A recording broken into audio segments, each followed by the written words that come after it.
बिस्मिल्लाहिर्रहमानिर्रहीम। अस्सलाम वालेकुम। जहाँ भी रहें खुश रहें। अल्लाह ताला आप सबको हसद और बुरी नज़र से बचाए, आमीन। आज हमने घर में बनाए हैं चने के सफ़ेद चनों वाला पुलाव।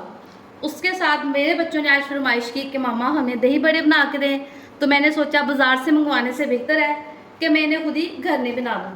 सबसे पहले मैंने लिया है 3 पाव दही।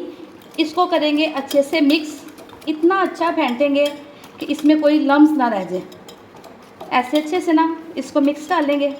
अब हम इसमें शामिल करेंगे ग्रीन चटनी, जो कि पुदीना, सब्ज़ धनिया और सब्ज़ मिर्च के साथ ना मैं बना के टुकड़ियाँ और फ्रीज़ करके रखती हूँ। ये इसमें 2 टुकड़ियाँ मैं शामिल कर लूँगी और इसको करेंगे अच्छे से मिक्स।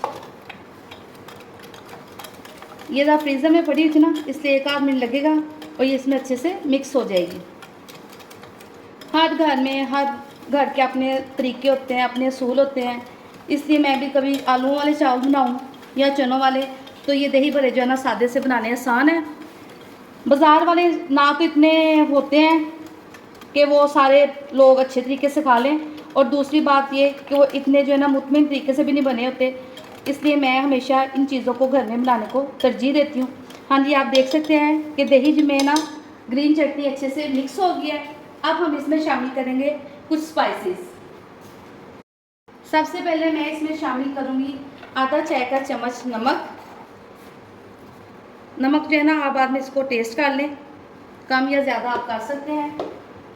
1 चाय का चम्मच मैं इसमें शामिल करूँगी काली मिर्च का पाउडर, और 1 चाय का चम्मच मैं इसमें शामिल करूँगी चाट मसाला। साथ ही हम इसमें शामिल कर देंगे 1 चम्मच चाट मसाला। चाट मसाला भी अगर तो बड़े ज़्यादा स्पाइसेस खाना पसंद करें तो और डालें, वरना बच्चों के लिहाज से इतना सा चाट मसाला काफ़ी होता है। अब हम इसको करेंगे अच्छे से मिक्स।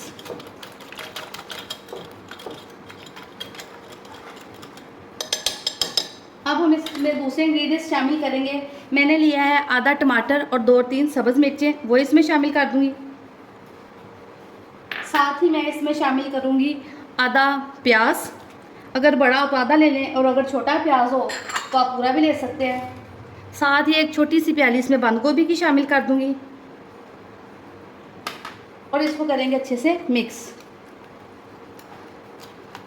आप चाहें तो इस फॉर्म में रायता भी बना के इस्तेमाल कर सकते हैं, लेकिन मैंने चूँकि दही बड़े बनाने हैं तो मैं इनमें आलू और पकौड़ियाँ भी शामिल करूँगी। मैंने आधा किलो आलू लिए थे, वो बॉयल किए हैं, वो इसमें शामिल कर देंगे। मैंने पकौड़ियाँ तकरीबन 1 घंटा पहले भिगोई थी। आप देख सकते हैं कि ये बड़ी अच्छी से ना हो गई हैं। अब इनको बिल्कुल निचोड़ के नहीं शामिल करेंगे, ऐसे ही मैं इनमें पानी निकाल के ये सारी पकौड़ियाँ इसमें शामिल कर दूँगी।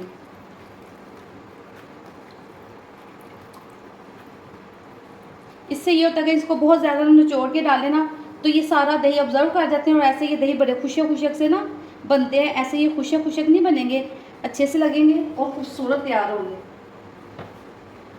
मैं तो अपने घर में चावलों के साथ दही बड़े बना लेती हूँ। आप कमेंट्स में ज़रूर बताना कि आप लोग भी अपने घरों में चावलों के साथ साझेदार रायता बनाते हैं या दही बड़े बनाते हैं। ये देखें माशाल्लाह से मेरे कितने खूबसूरत से दही बड़े तैयार हो गए हैं। अब मैं आपको इनकी फ़ाइनल लुक दिखाती हूँ। माशाल्लाह से हमारे दही बड़े बहुत मज़ेदार और डिलीशियस तैयार हुए हैं, और साथ मैंने सफ़ेद चनों वाला पुलाव बनाया है। इसकी रेसिपी पहले मैंने अपलोड की हुई है। आप मेरी इस रेसिपी को ज़रूर ट्राई कीजिएगा और कमेंट्स में ज़रूर बताइएगा कि कौन कौन मेरी तरह अपने घर में चावलों के साथ दही बड़े बनाता है। अगर आपको मेरी वीडियो अच्छी लगे तो प्लीज़ मेरे चैनल सिंपल फूड को लाइक करें, शेयर करें और सब्सक्राइब करें। दुआओं में याद रखें। अल्लाह हाफिज़।